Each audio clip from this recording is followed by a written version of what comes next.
Bonjour à tous et bienvenue sur la chaîne Élieuse Guidance. Nous voilà arrivés à la dernière vidéo sentimentale et vie émotionnelle de l'année 2022. J'espère que cette dernière a été bonne pour vous, mais ce dont je suis sûre après avoir réalisé toute la première partie des vidéos prédictives 2023 pour chacun de vos signes, c'est que cette année à venir vous réserve de belles surprises et des années pleines de réussite. Si vous n'avez pas encore visionné cette vidéo, n'hésitez pas à y aller, elle est dans la playlist que je vous présenterai à la fin de celle-ci. Parallèlement aux vidéos sentimentales, je sortirai également la deuxième partie qui représentera les prédictions mois par mois pour chacun des signes. Donc, si vous n'êtes pas encore abonné ou que vous n'avez pas activé la petite cloche, faites-le tout de suite afin d'être notifié de la sortie de ces vidéos.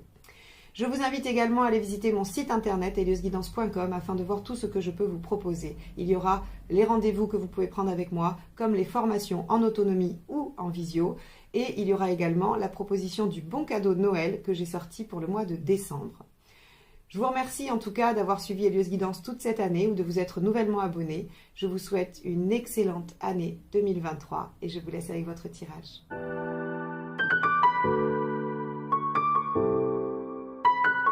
Les Verseaux, on va commencer par votre tirage relationnel et ensuite dans la seconde partie de la vidéo, nous irons voir le tirage de vie émotionnelle pour les célibataires ou toute personne en recherche personnelle dans ce domaine. Alors, pour ce tirage relationnel, que vous soyez en relation avec la personne, qu'elle soit dans votre tête ou dans votre cœur, ça fonctionne. Ça peut aussi être un lien amical, familial. C'est toutes les relations dans lesquelles il y a de l'affect. Allez, c'est parti. Quel est l'arcane majeur qui va dominer ce tirage et nous donner la tendance ?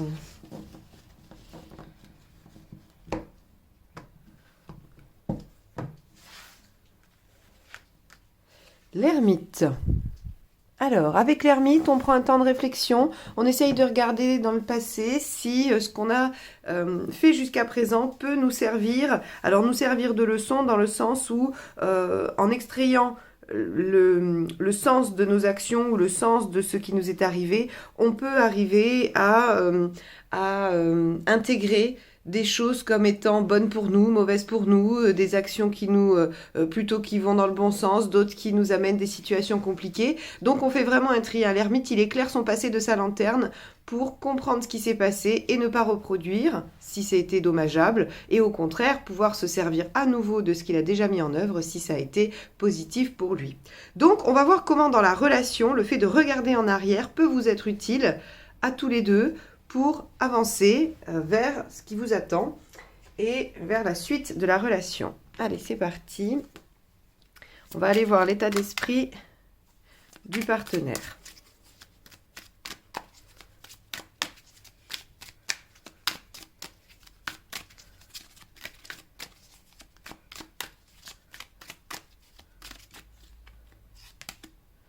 Le 7 d'épée. Alors, on a un partenaire qui a probablement plein de choses dans sa tête, hein, c'est l'épée, donc c'est le mental, c'est les idées, et qui ne le dit pas. Alors ça va aussi avec l'ermite, hein, puisque l'ermite, il est dans son monde, il est un peu replié sur lui-même, il est solitaire, il n'est pas dans la communication, c'est-à-dire que ce qui se passe dans son esprit, dans son intérieur, il ne le partage pas quand il est à l'endroit. Et ici, avec un 7 d'épée, on peut imaginer que votre partenaire est en train de réfléchir, est en train d'évaluer les options, les idées possibles, mais il ne les partage pas. Bon, on va aller voir votre état d'esprit à vous.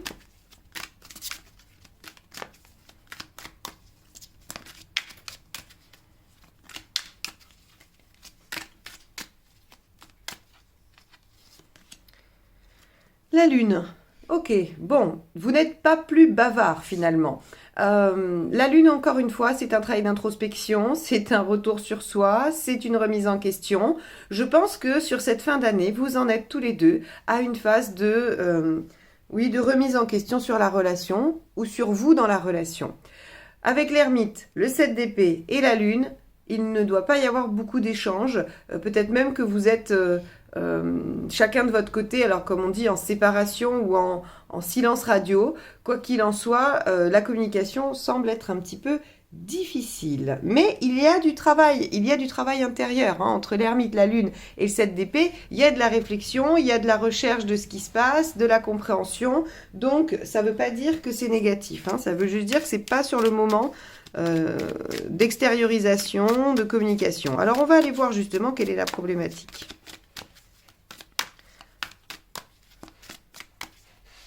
Allez, quelle est la problématique pour vous les Verseaux sur cette période de décembre 2022 et janvier 2023 dans la relation? Le 10 de bâton. Alors, le 10 de bâton, eh bien, c'est qu'il y a quelque chose d'un petit peu difficile, un peu éprouvant. On a des choses à porter. Le 10 de bâton, vraiment, c'est que c'est laborieux. Ou bien il y a de l'inconstance, justement. Et il y a de la difficulté à porter les choses. Hein, dans la problématique, on va voir les deux options possibles.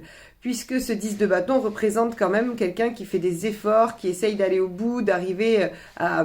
En tout cas, il essaye de faire en sorte que ses efforts le portent à un résultat. Et on voit bien que en problématique, bah, soit c'est trop lourd, soit il y a de l'inconstance dans les efforts portés. Bon, alors, on va aller voir tout de suite ce qui vous aide et ça va nous permettre d'élaborer un peu une stratégie.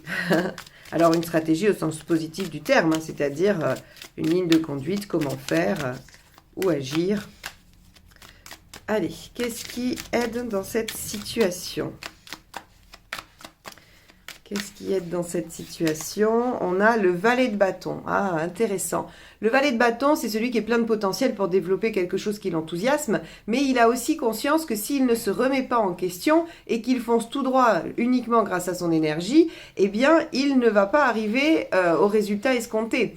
Il va probablement dévier de sa route. Alors le valet de bâton, lui, on lui demande, quand c'est en conseil, de savoir changer ce qui a changé, de savoir modifier son comportement au fur et à mesure qu'il avance.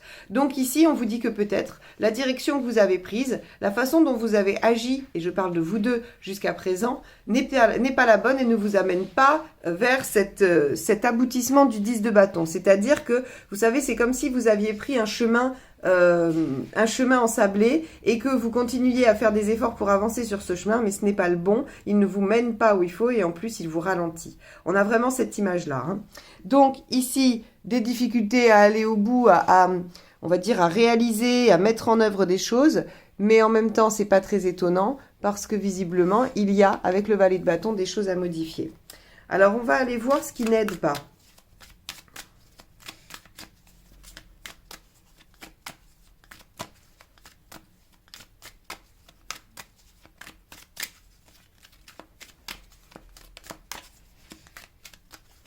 Alors, ce qui n'aide pas ici, c'est, ok, le hiérophante. Alors, le hiérophante, lui, quand il est en négatif, ben, ce qu'il dit, c'est peut-être de penser qu'on sait déjà tout, qu'on a déjà toutes les réponses et qu'on a pu aller les chercher ailleurs. Le hiérophante, en fait, il vient juste vous dire que il faut utiliser le valet de bâton. Il vient appuyer ça. Peut-être que vous avez l'impression d'avoir tout saisi de la problématique, tout saisi de la relation et que vous vous sentez un peu englué. Or, le hiérophante ici vous apprend que non.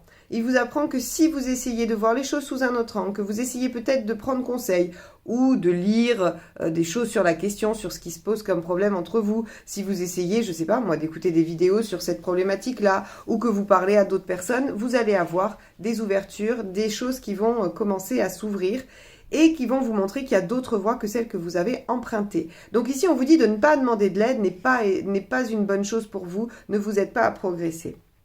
Bon, ça c'est intéressant à savoir parce que si on sait qu'il suffit d'aller se renseigner un petit peu et de voir ce qui se passe dans la problématique pour la régler, c'est chouette. Hein, ça veut dire qu'il y a encore des options. Si vous vous sentez coincé, acculé, eh bien on vous apprend qu'il y a encore des choses à aller explorer. Alors l'intention du partenaire. Allons voir ça.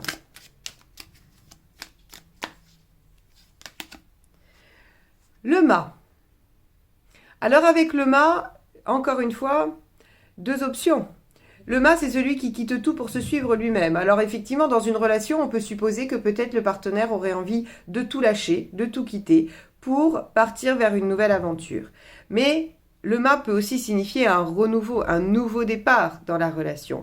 Quoi qu'il en soit, avec le mât, on a de l'innovation, on a du nouveau. Donc, On ira voir hein, avec le résultat, c'est ça qui nous permettra de trancher si le partenaire décide d'un nouveau départ avec vous ou si il décide de quitter la relation. Mais quoi qu'il en soit, ce sera différent. S'il y a un renouveau, un nouveau départ dans la relation, ce sera de manière innovante et ça ne recommencera pas comme c'était avant. Ok, on va aller voir votre intention à vous.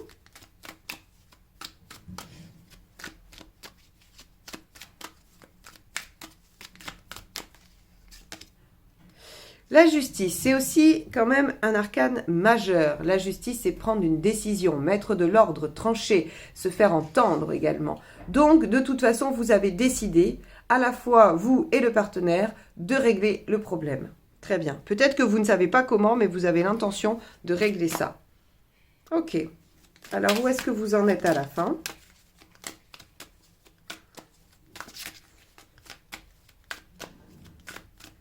Alors, hop.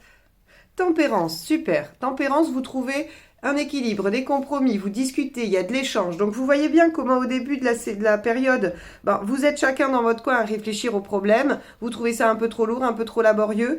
Et puis finalement, le partenaire décide de prendre un nouveau départ. Vous décidez de trancher, de mettre de l'ordre et peut-être même de vous exprimer. Ce qui fait que à la fin, on a quelque chose qui semble se résoudre autour de la discussion, autour des compromis. Donc ça, c'est très très bien. Et tempérance aussi peut nous parler de bons moments, de bonnes choses. Alors, les conseils.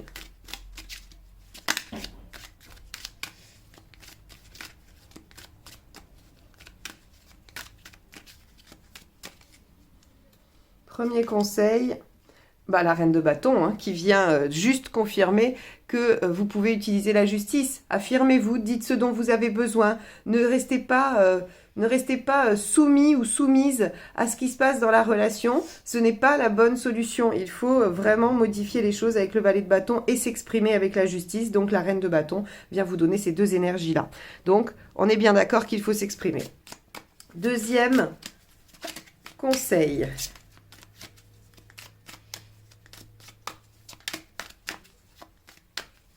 Allez, deuxième conseil pour vous, les Verseaux. On a le 5 d'épée. Ok, défendez votre point de vue, ne vous laissez pas faire. Si vous trouvez que la situation n'est pas bonne pour vous, eh bien réagissez. Ok, on vous demande vraiment de prendre les choses en main là, hein, visiblement. Hein. Ok. Dernier conseil. Et on fera une synthèse.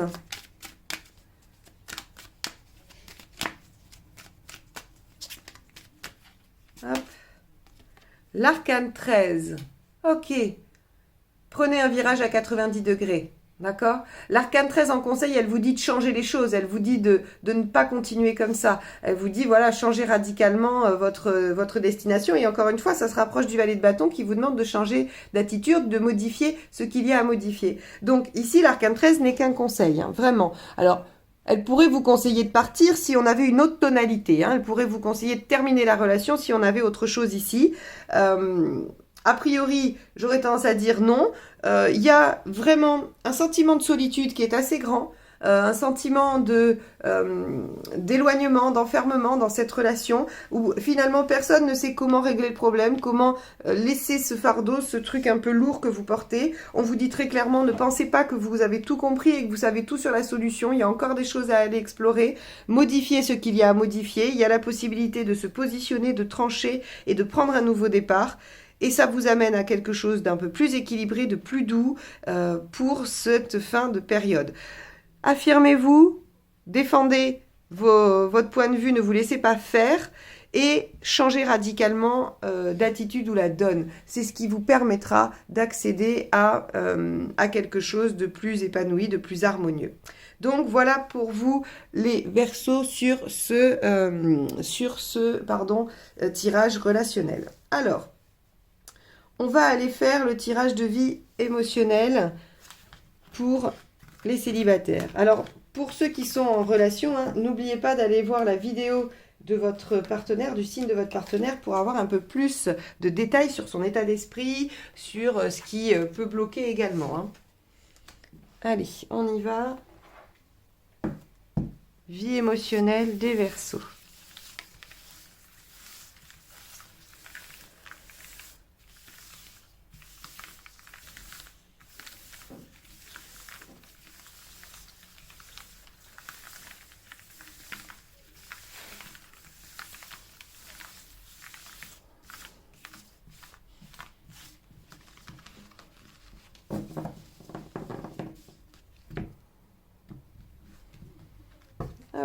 Alors, votre état d'esprit. Alors, c'est le hiérophante inversé. Ok. Ce que vous souhaitez. La tour. Ok. Très belle cette carte. Pourquoi ça ne marche pas? Le soleil inversé. Ben oui. Ce qu'il faut faire pour que ça fonctionne. L'arcane 13 inversé. Très joli aussi. L'issue à court terme. Waouh! Regardez cette belle carte, l'amoureux pour un tirage célibataire. On ne pouvait pas espérer mieux. Hein. Et à long terme, la lune, la fécondité. Bien. Alors, je vais agencer ces cartes sur le tapis et ensuite on va accéder à l'analyse. Ok, c'est bon comme ça, il me semble. Alors, avec le hiérophante inversé, votre état d'esprit est à l'émancipation. Vous en avez ras-le-bol de suivre les règles, vous en avez ras-le-bol d'essayer de vous conformer.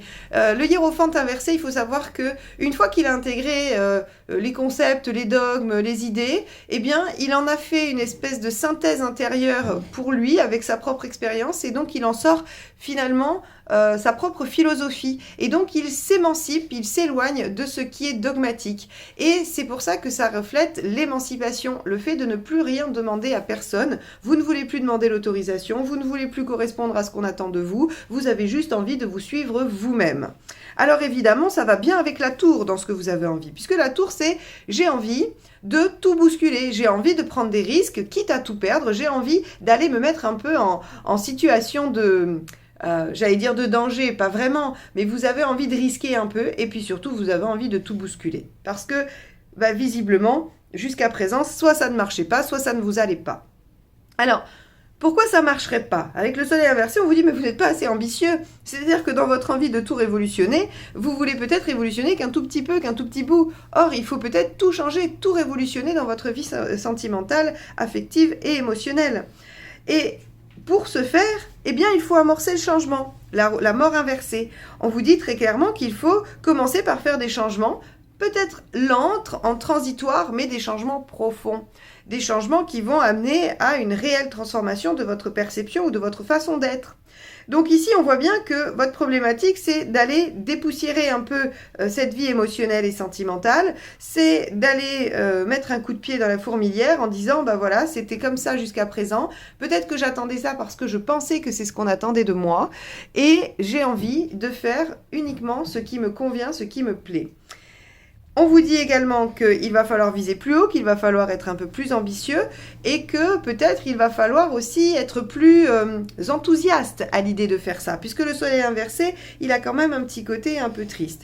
Donc, il va falloir être plus enthousiaste et essayer davantage d'aller dans cette modification, dans ce chamboulement et d'accepter que ça vienne transformer petit à petit des choses. Alors, sans laisser le suspense encore plus, on voit bien que ça vous amène à rencontrer l'amour. À rencontrer l'amour, et avec l'arcane 6, c'est une relation réciproque, épanouissante, qui vous permet d'accéder quand même à, on va dire, à un équilibre, à quelque chose que vous avez souhaité quand même. Hein. Et avec la lune, on nous dit que ça se développe avec le temps et que c'est fécond. Donc, les Verseaux, si vous voulez accéder à cette rencontre, il va falloir accepter de vous mettre vraiment dans l'état d'esprit que vous souhaitez avoir. La tour, et la tour, elle vient vraiment, elle rentre comme un chien dans un jeu de quilles.